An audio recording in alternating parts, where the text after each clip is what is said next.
Hey, what's up, Muscle and Strength? Steve Kukla with Team Allmax here at Muscle and Strength headquarters. Today I'm going to be talking about the perfect leg press.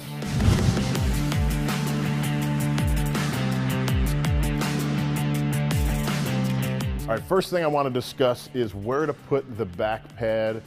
You see, a lot of them are adjustable, and the more you put it up or the higher of an angle it has, the easier it is, I find it, and the less range of motion. So what I like to do is lower it to its lowest setting, put it all the way down, and then that way your range of motion is going to be increased to get as deep as you can, really, without rounding your lower back, and I'll explain that next.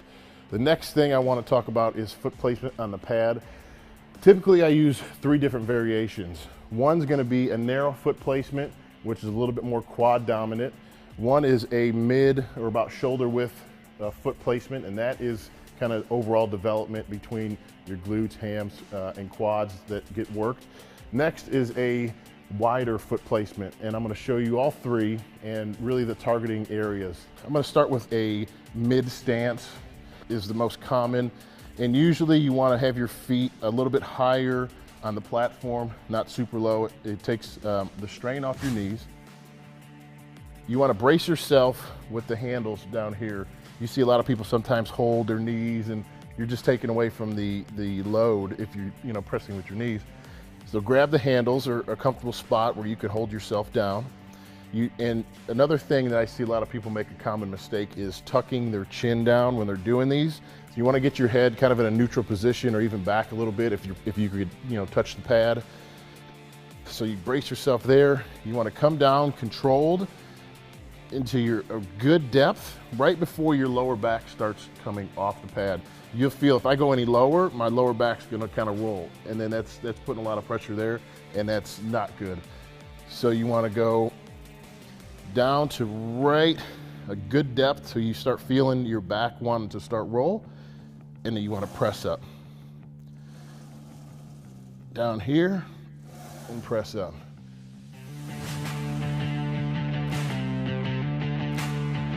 And sometimes I either will rack the weight, or I could move my feet placement with the weight still, under load, to go even to a narrow stance, which my feet are, I'm going to say, about 6 inches apart. And then again, similar fashion, you want to bring it down right before the weight starts rounding your lower back, pressing up, down, pressing up. Now the feet closer, again, are a little more quad dominant of a movement. So if you're kind of really wanting to hit quads, you'll feel more there. And then if you go wide, you want to go a little bit higher and wide and turn your feet out slightly. You'll be able to get even a little bit deeper right before your back rounds. And you're going to feel more glute and hamstring in this. And you never want your knees to kind of come in when you're doing this press. You want to try to keep your knees out always, feet slightly angled out.